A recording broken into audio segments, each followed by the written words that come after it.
Matrix भी लेंगे और ये सबके लिए है, ये सबके लिए क्रॉस द बोर्ड, यानी 3 साल के बाद 3 साल से 10 साल तक उसके हमें सिर्फ पिक्चर और आंखों का अक्स, जहां पर हमारे पास ये फैसिलिटी है।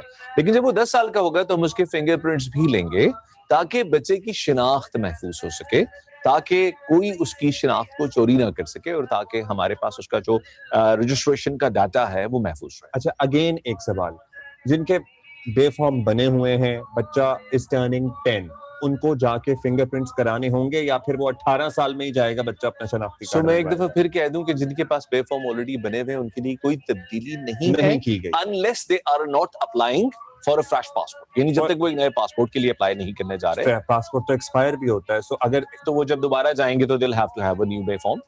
Okay, they'll have to have a new bay form. लेकिन एटलीस्ट हम इधर ये टेंशन नहीं डालना चाहते, so if you already have it, it's fine. It's fine. So if you were intending to travel, passport is valid, it is okay. तो फिर वो ठीक है। इसलिए ये ना लोग समझे ना कि अब वो रिडंडेंट हो गया। और लेकिन ये भी बताना जरूरी है कि अगर आपका पासपोर्ट एक्सपायर हो रहा है और आप सिर्फ पासपोर्ट की रिन्यूअल के लिए चले जाएंगे with the old B form, तो आपको शायद एंटरटेन नहीं किया जाएगा। So you will have to get your B form, जो बर्थ सर्टिफिकेट नहीं, birth B form, child registration से। साहब हमारे साथ बैठे ही हैं और ये भी थोड़ा सा ब्रीफली समझा दें कि 23 साल बाद ये सारे चेंजेस हो रहे हैं।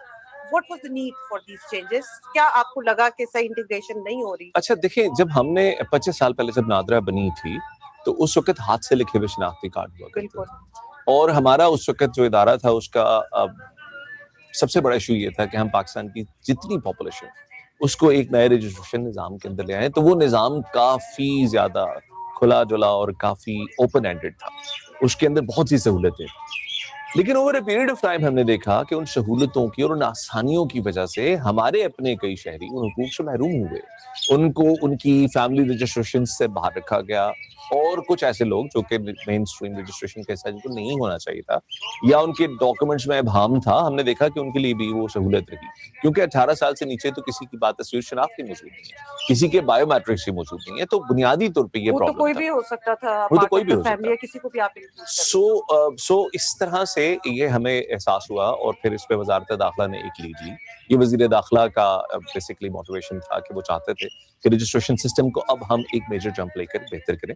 सो इसमें इस तरह के बहुत से जो लूप होल्स हैं वो कवर कर लिए गए। अच्छा, वैसे ये हमने पूरी दुनिया के जो तरक्की याफ्ता ममालिक हैं उनमें यही निज़ाम राइज है जिसमें 10 साल से अबव हर शहरी का फिंगरप्रिंट मौजूद होता है और ये I scan, retina scan and pictures मौजूद होती हैं। मुख्तलिफ किस्म के रजिस्ट्रेशन सिस्टम्स हैं दुनिया भर में। पहले तो मैं ये बता दूं कि जो बाकायदा शनाख्ती कार्ड है ये बहुत से ममालिक में मौजूद है। हाँ, कुछ कंट्रीज में ड्राइविंग लाइसेंस है, कुछ में पासपोर्ट है, आपका बुनियादी जो तारुफी डॉक्यूमेंट है। हमारे पास सब कुछ है और हमारे पास अल्लाह का शुक्र है सब कुछ है। और हमारा जो जब ये नादरा बना भी था तो ये फेडरल गवर्नमेंट की इशूड प्लास्टिक आइडेंटिटी दुनिया में ये एक यूनिक केस था। और अभी भी अल्लाह का शुक्र है, मैं आपको के प्रोग्राम के तरफ से बता दूं कि हम पाकिस्तान के साथ साथ कुछ अफ्रीकन ममालिक की भी रजिस्ट्रेशन नादरा ही के सॉफ्टवेयर पे होती है। अच्छा, जो चिप होती है सर, इसमें कोई डेटा महफूज होता है? Because initially when we got our chip cards we got to know even from the NADRA कि इसमें फिलहाल तो कुछ नहीं है। Would this ever be useful? ये कहीं स्कैन हो सकता है, इससे कोई डेटा निकल सकता है इस चिप से हमारे कार्ड से? ये बहुत इंपॉर्टेंट सवाल है और हमसे बहुत दफा पूछा जाता है।